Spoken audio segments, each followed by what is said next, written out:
Mesdames, Messieurs, bonjour et bienvenue à cette autre livraison des faits de société et des faits divers sur Spectrum Télévision. Une fois n'est pas coutume, changement de position ce jour pour cette autre émission. André Totombe nous a encore fait le plaisir d'être des nôtres. On va bénéficier une fois de plus de son expertise ce samedi. Reprise des activités de lutte contre le désordre urbain dans l'arrondissement de Douala 1er. Il s'agit ici de la fourrière municipale de cet arrondissement qui met en branle sa soldadesque au fin de rogner les ailes des artificiers du non-respect de l'ordre urbain. Spécialisée dans l'enlèvement des épaves éparpillées sur la chaussée et les voitures abandonnées sur les emprises, la fourrière municipale de la dite commune d'arrondissement reprend son activité dominicale. Après plus de 4 mois d'arrêt du fait de la situation sanitaire on ne peut plus préoccupante, aussi bien au Cameroun que dans le reste du monde, le superviseur de cette unité spéciale et ses collaborateurs se mettent à nouveau au travail. Sur le terrain, le 19 juillet 2020, le constat fait état de ce que les vieilles habitudes ont la peau dure. Le relâchement de quelques mois a donné l'occasion aux inciviques et fauteurs de troubles de violer l'ordre urbain. Sauf que la machine répressive de la fourrière municipale de Douala 1er ne leur fera pas de cadeau. Écoutons à ce propos Auguste Etouk-Moeller, le superviseur de la fourrière municipale. Il s'exprime au micro de l'autre info. Nous estimons que ça fait à peu près 4 mois, que nous étions absents sur le terrain par rapport aux opérations du dimanche. Et comme vous l'avez constaté, les habitudes ayant la peau dure, la ville commençait à être saturée à nouveau et il était nécessaire que nous ressortions pour remettre de l'ordre. Faudrait-il signaler les lieux où ces épaves de voitures abandonnées deviennent des dépotoirs d'ordures ménagères, une insalubrité qui empeste le quotidien des riverains et autres usagers de la route. Il a aussi été démontré que ces voitures abandonnées sur le trottoir et la chaussée font office de dortoir et lieu de cachette pour les enfants sans cœur. Sur le déploiement de la fourrière municipale de Douala 1er, je vous invite à nouveau à suivre la réaction de Auguste Etouk-Moeller. Nous pensons que c'est un travail de longue haleine parce qu'à chaque fois quand vous dormez un peu, ça reprend. Les poches de résistance, pas forcément, parce que la population s'est appropriée de ce concept-là, de Douala 1er propre. Donc, comme vous avez constaté jusqu'à maintenant, il n'y a pas une résistance farouche. Parfois, c'est plutôt un accompagnement d'ailleurs. En fonction de notre énergie, en fonction des possibilités, nous travaillons. Nous n'avons pas une question de quota. Voici en son et image comment s'effectue l'opération coup de poing de la fourrière municipale sur le terrain. Regardons ensemble.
Accompagne la voiture.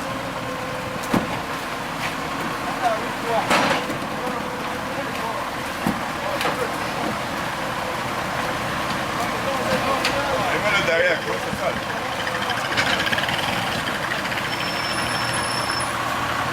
Attends, qui là-bas, non? On va filmer derrière, là-bas derrière. Rendez-vous est pris dans quelques heures pour une nouvelle chasse aux sorcières. L'autre info se poursuit. Rendons-nous du côté du département du Mungo, dans la région du littoral, où le corps d'un jeune a été retrouvé dans un état de décomposition plus d'une semaine après sa disparition. Le corps du jeune Adamo, puisqu'il s'agit de lui, est découvert le 21 juillet 2020 par les voisins au village Ibonais. Cette mort survient à la suite d'une riposte par ce dernier avec des hommes sans foi ni loi qui ont attaqué le domicile où la victime était Virgile et dont les propriétaires viennent de temps à autre. Alertés, les autorités ont rappliqué au lieu du crime.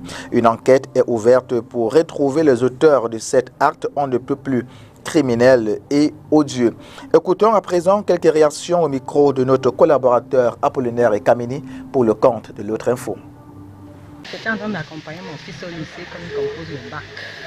J'ai trouvé le frère d'Adamo, Digi Digi, qui est du côté de Nungu, qui s'est inquiété devant la barrière. Il m'a dit, mais Digi Digi, pourquoi tu t'agites? Qu'est-ce qui se passe? Il me dit que ça fait presque une semaine qu'il ne voit pas son frère.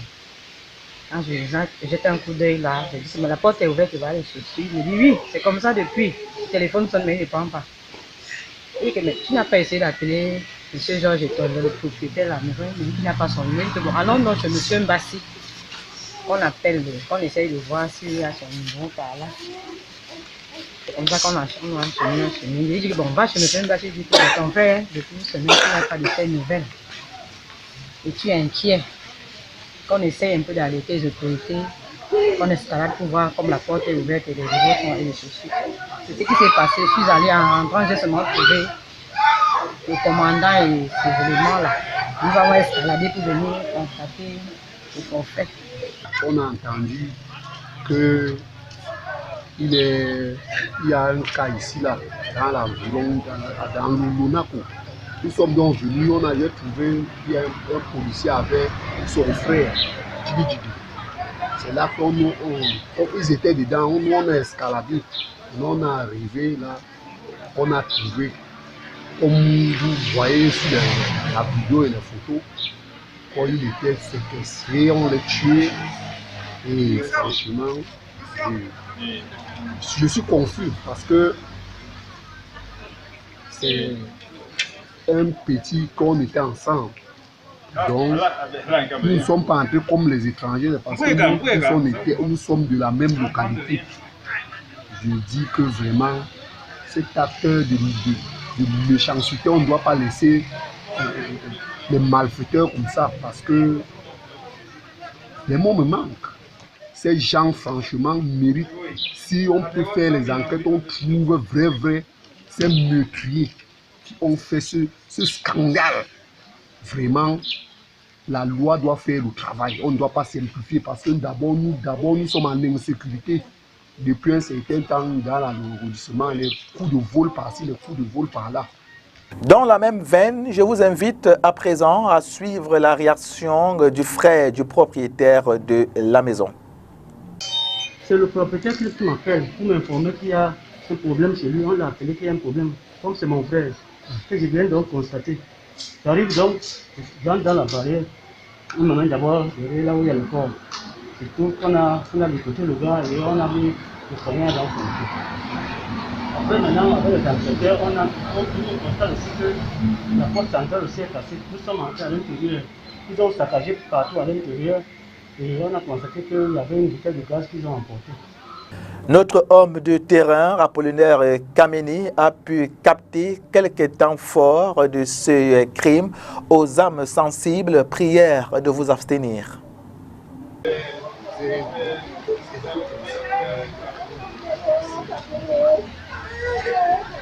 Il est tombé, non?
Depuis quelque temps, des voix s'élèvent dans le village Eban Mama, dans l'arrondissement de Mélon.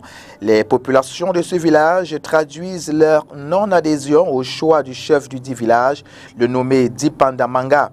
Kouroussé, elles ont rallié le chef-lieu du département du Mungu Nkonsamba, prenant d'assaut la place des fêtes pour exiger le départ du chef à la tête du village. D'après les indignés, Dipandamanga leur a été imposé par le sous-préfet. Informés de ce mouvement d'humeur des populations du village Ebamama, les éléments de la gendarmerie et ceux du RAS de Nkonsamba sont descendus sur les lieux afin de calmer les ardeurs des manifestants.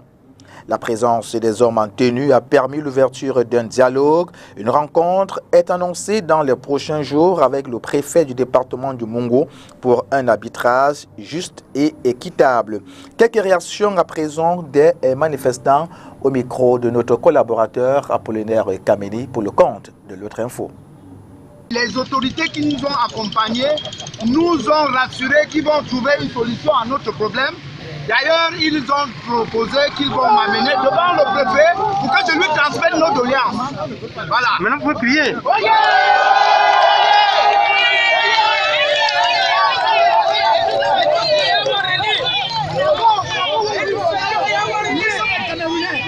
Allez amener les voitures, les pick-up, vous entrez, on va rentrer à Ebamama. Oui, oui, oui. Faites venir les voitures. Comment en arrive-t-on là à cette interrogation? Je vous propose la réaction de quelques indignés. Signé par le préfet. Oui. L'arrêté a été signé en 1994. Ce monsieur vient, et ce monsieur étant le premier notable du chef. Aujourd'hui, il devient chef. Il devient chef. Il veut nous chasser dans le village. Non, c'est ici parce qu'on ne peut même plus parler au village. Tu parles un peu, comme nous venons tout à l'heure là, nous sommes entraînés à la brigade. Oui, il y a une partie de la population qui est restée à la brigade à Mélon. Il arrête le plan de plantation. Oui. Il prend notre. Nous sommes bien entraînés à la brigade maintenant. Enfermé. Oui. C'est la population dit non à lui. Vous voyez, ça c'est les deux décisions.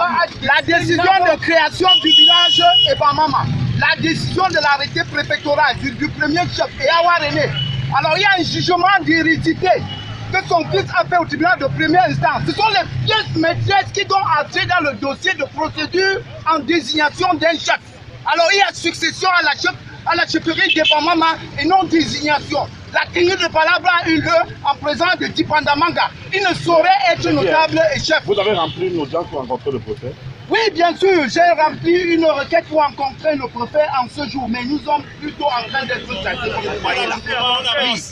For those who have been living in that village, that is Ebang Mama, for many years, what is happening at this point of time is unacceptable. Here comes a reaction of a home ground. She speaks in Pidgin. So that the man with the camp put Chakara since 16 years today.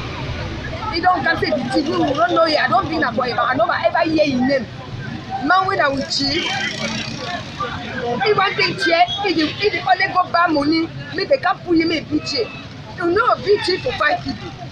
All the country the commercial, that Pusika 1 man, we will know you see when we Papa be gay. If Papa don't die, he will let your chair. Now, you know what I'm saying, we stop for village, maybe we go outside. So that we don't know in the tea, we don't know Jipandality, we don't know Ehawa, we don't know Mama. See how they born me about Mama, where I then I sister. And I begin the way, he get pushed up for that chair, with Papa. Now you will not come up there, we can't talk with big power there for outside. So that may jump with you problem. He don't jump with. But now we will go for village now, we will wait. Et si nous prenions à l'instant quelques temps forts de ce mouvement d'humeur survenu dans l'arrondissement des Melons, nous sommes dans le département du Mungo, région du littoral. Il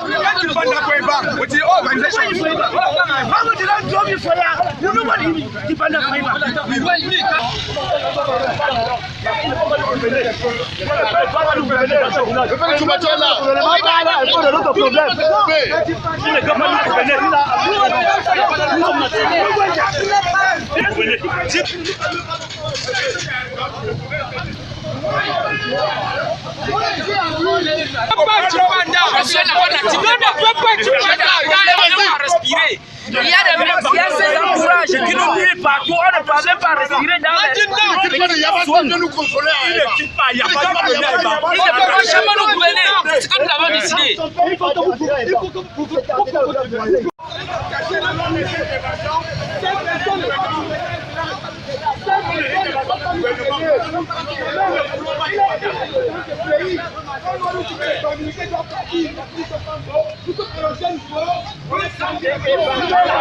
Déjà avec les choses.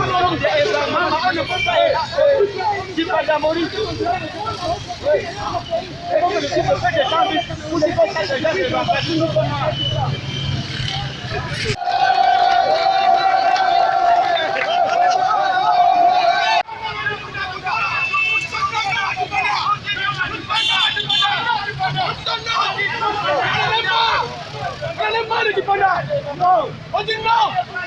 On ne peut pas la France. On ne peut pas faire la France. Tu ne pas la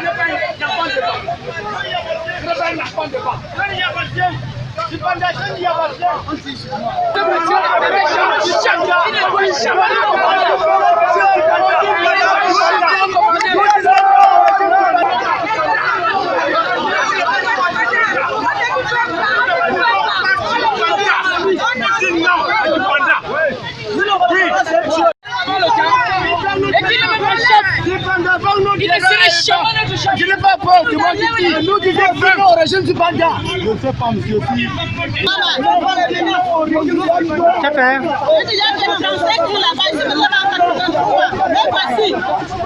Mais qu'est-ce qui s'est passé aujourd'hui? Non, il n'y a pas de choses. Et pas dans le désordre. Accident de la circulation il y a quelques jours sur la nationale numéro 5 au lieu dit village Ngwa dans le 3e arrondissement de Nkonsamba. Un camion semi-remorque a perdu le contrôle en esquivant une petite voiture qui était en excès de vitesse. Cet accident qui a paralysé la circulation pendant plus de 2 heures a causé d'importants dégâts matériels et 2 blessés graves transportés en urgence dans un centre hospitalier dans la ville de Nkonsamba. Un témoin raconte. J'étais en train de descendre. Pendant qu'il descendait, la petite voiture faisait le dépassement par rapport à... Ça dépassait le camion qui a transporté le mur. Maintenant, le porteur voulait maintenant ralentir, serrer des passages pour ne pas entrer en collision avec la petite voiture. Là où maintenant la roue avant frappe dans la rigole comme vous voyez là et ça se déporte sur la roue. C'est là où maintenant il s'est fait approcher par le camion. C'est vrai que nous sommes arrivés quand on évacuait, il y a le qui est blessé et il y a aussi une femme. Les populations du quartier Briqueterie, bloc Est 4, expropriées sans dédommagement, ce pour besoin d'utilité publique, peut-on entendre. Du fait de cet état de choses, habitations sont démolies et les familles qui disent n'avoir plus où aller dorment dans la rue à la belle étoile. L'équipe de l'autre info est allée à leur rencontre. Les expropriés ne se sont pas gardés d'exprimer leur ras-le-bol. On les écoute. Nous avons encore été surpris que quand le préfet descend, est-ce que ce n'est pas comme ça que généralement il doit descendre, hein? Le chef de quartier doit être au courant, les notabilités doivent être au courant pour l'accueillir au moins. Il n'a pas été accueilli comme ça. 2 jours plus tard, ou une semaine je crois, le sous-préfet est venu donc en force avec gendarmes et policiers et les responsables de la société qui doivent faire la route et une équipe de géomètres. C'est en force qu'ils sont passés mettre les balises, y compris des croix sur des maisons. Ça là vraiment nous a d'abord surpris, mais nous sommes restés tranquilles. Et nous avons demandé des explications. Hier, vendredi dernier, c'est encore une escouade de policiers dirigée par le commissaire central numéro 1 qui sont venus alors faire un passage en force. Vous voyez ma clôture qu'ils ont détruite et la route, ils ont commencé à la faire. Le commissaire a essayé d'expliquer ce qui devait se passer. Il nous a dit que nous serions indemnisés. Nous le prenons au mot. L'objet de la manifestation de ce matin, c'est que nous nous opposons à la spoliation de notre espace vital. Vous avez vous-même vu l'étendue des dégâts derrière moi là. Et tout ça sans le moindre copec. Et tout ça sans la moindre justification. On vient, on fait un coup de force, on nous écarte, on casse nos maisons et on nous signifie que ça là appartient, c'est du domaine d'utilité publique. Et il n'y a pas la moindre preuve. Rien. Ils nous récitent ça comme ça et ils nous écartent, ils nous molestent. Ils prennent mes petits-enfants, ils les brutalisent. Mais non, on en a assez. On n'a pas le moindre copec. On n'a aucun papier justificatif, rien. C'est l'état de droit dont on parle ici au Cameroun. Nous ne vivons pas ça au quotidien ici. Ici, c'est des coups de force. C'est la brutalité. Un gendarme trouve la mort à la suite d'une rixe dans une agence de voyage dans la capitale économique du Cameroun. Tout serait parti d'une dispute autour d'une histoire de monnaie. 24 heures après, l'équipe de l'autre info est descendue sur les lieux du drame au fin de constater l'atmosphère qui y règne.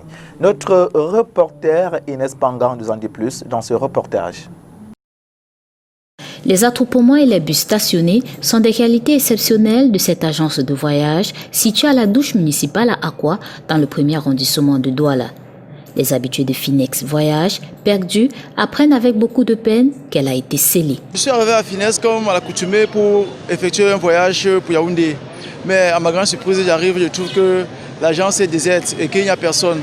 Et j'entends des voix soi-disant qu'on a eu assassiné un gendarme. Bon, je ne sais pas si c'est vrai ou pas. je ne trouve personne, aucun personnel est présent sur place et je suis vraiment déçu et désolé en fait. Oui, je disais que je voulais envoyer un courrier à Yaoundé. Oui, bon, je suis un peu perdu de trouver que l'agence est fermée. Oh non, je n'ai pas d'explication à ce sujet. Je ne sais pas, je n'ai rencontré aucun dirigeant. C'est seulement les chargeurs qui m'ont dit que c'est fermé. Un état de choses qui fait la joie d'autres agences de voyage installées dans la zone. Puis j'arrive ce matin, je constate d'abord l'embouteillage partout et des bus de d'autres agences qui n'ont même pas l'habitude d'être là.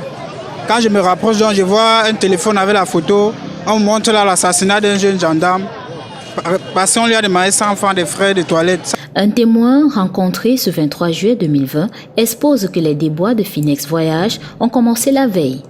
À l'origine, le non-paiement de la somme de 100 francs CFA par un gendarme en civil après l'utilisation des toilettes de l'agence de voyage. Pas que j'ai appris, je suis en service ici. Il y a eu un litige de toilettes hier soir aux environs de 21h, 21h30. 2 gendarmes en tenue, ils sont partis aux toilettes pour se mettre à l'aise. Alors là-bas, pour y accéder, il faut payer. Ils ont donc dit aux gars que non, on paye. Quand on sort, on est chargé, les gars ont ouvert. Au retour, ils n'ont pas payé. Ça a commencé l'échauffage qui a abouti à une bagarre. Après la bagarre, il y a eu un coup de goudron sur la tête d'un gendarme, il est mort. Vous étiez là? Non, on nous a appelé, on était en face qu'il y a bagarre. On a trouvé que le forfait était déjà là. Dans cette bagarre, le gendarme trouve la mort sur place. Son collègue qui l'accompagnait est admis sous soins intensifs dans un centre hospitalier de la capitale économique. Quelques minutes après cette rixe, les éléments des forces de l'ordre entourent le site et embarquent les protagonistes et les responsables de l'agence de voyage. Dans une vingtaine de minutes, il y avait plein de la gendarmerie, plein de la police ici. Donc, ce n'est que ça. Donc, la gendarmerie a demandé qu'on ne voyage pas pour le moment. On attend l'ordre pour réouvrir. Et le chef d'agence, vous l'avez vu au téléphone depuis? Le chef d'agence est avec la gendarmerie. Tous les dirigeants d'ici sont avec la gendarmerie. Sur des vidéos qui circulent sur les réseaux sociaux, on peut écouter les aveux de quelques acteurs de la scène macabre. Entre autres, des laveurs, des vigiles et le gestionnaire des toilettes. Les vigiles là étaient là. Il voulait même donner le coup de poing, mais comme il est d'abord faible, il a seulement encadré. Il dit qu'il voulait séparer. C'est ça, non? Il voulait donner le coup de poing, on le voit sur la.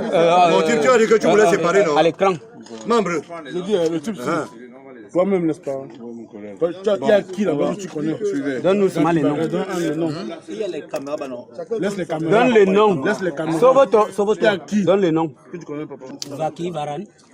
Varan, non? Varel. Ok. Il travaille quoi là-bas? Il travaille comme toi. C'est laveur. Varan est laveur. Varel. Lui aussi laveur. Petit. Lui le toilette. Toi tu es où? Qui a encore d'autres? Toi tu es laveur. Ah ça va. Selon des sources, les 2 gendarmes revenaient d'une mission à Buea dans la région du sud-ouest du Cameroun. Ces derniers attendaient le départ de leur bus pour Yaoundé.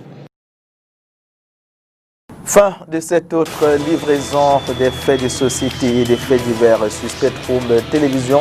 Prochain rendez-vous samedi lorsqu'il sera 12h30. C'est fut un plaisir, mesdames et messieurs. Déjà, n'oubliez pas les rendez-vous pour les rediffusions dimanche 18h30 et puis mardi 9h30. Restez fidèles, le programme se poursuit en temps réel sur Spectrum Télévision. Au revoir et surtout, bon samedi à tous et à toutes.